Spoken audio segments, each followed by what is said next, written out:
Hello children.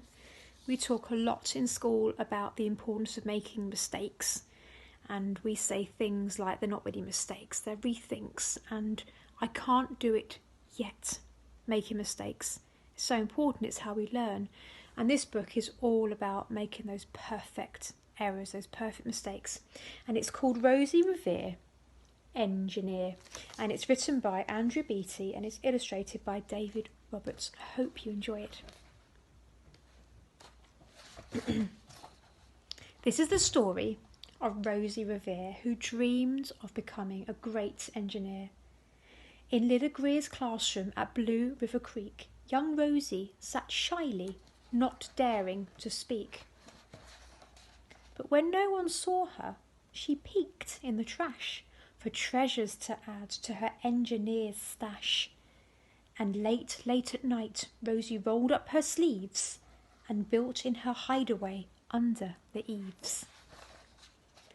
Alone in her attic, the moon high above, dear Rosie made gadgets and gizmos she loved.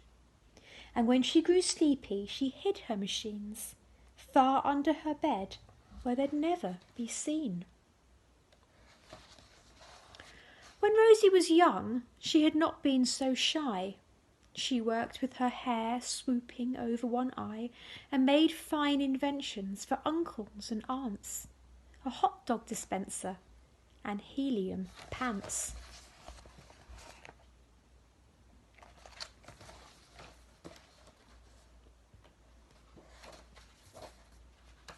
The uncle she loved most was zookeeper Fred. She made him a hat to keep snakes off his head from parts of a fan and some cheddar cheese spray, which everyone knows keeps the pythons away. And when it was finished, young Rosie was proud, but Fred slapped his knee and he chuckled out loud.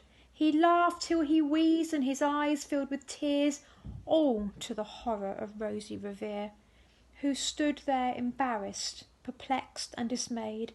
She looked at the cheese hat and then looked away. "I love it," Fred hooted. "Oh, truly I do." But Rosie Revere knew that could not be true. She stuck the cheese hat on the back of her shelf, and after that day kept her dreams to herself.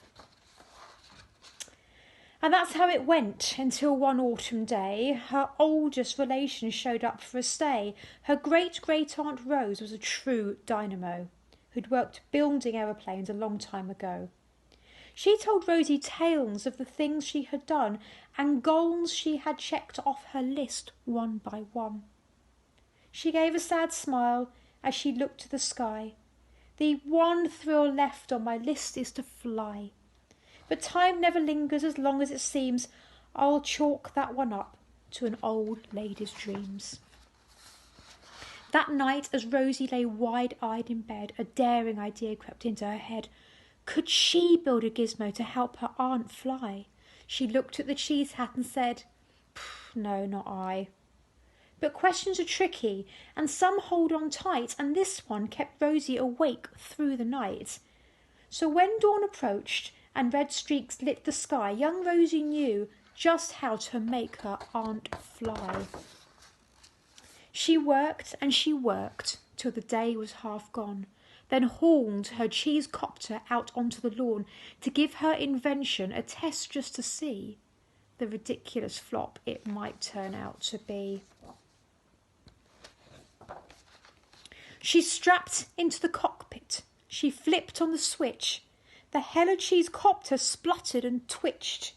It floated a moment, whirled round and round, then froze for a heartbeat and crashed to the ground.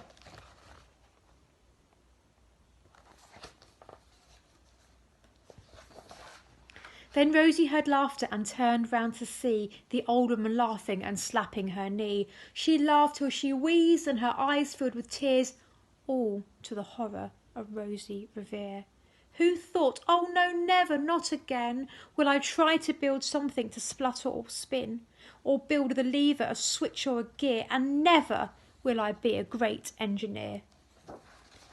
She turned round to leave, but then great-great-aunt Rose grabbed hold of young Rosie and pulled her in close and hugged her and kissed her and started to cry. You did it! Hooray! It's the perfect first try. This great flop is over. It's time for the next. Young Rosie was baffled, embarrassed, perplexed. I've failed, said dear Rosie. It's just made of trash. Didn't you see it? The cheese copter crashed. Yes, said her great aunt, it crashed, that is true. But first it did just what it needed to do. Before it crashed, Rosie, before that, it flew. Your brilliant first flop was a raging success. Come on, let's get busy and on to the next. She handed a notebook to Rosie Revere, who smiled at her aunt as it all became clear. Life might have its failures, but this was not it. The only true failure can come if you quit.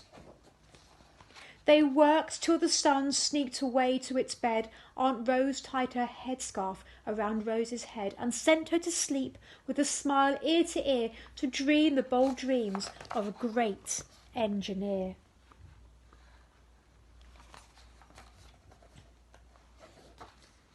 At Blue River Creek, all the kids in grade 2 build gizmos and gadgets and doohickeys too. With each perfect failure they all stand and cheer, but none quite as proudly as Rosie Revere.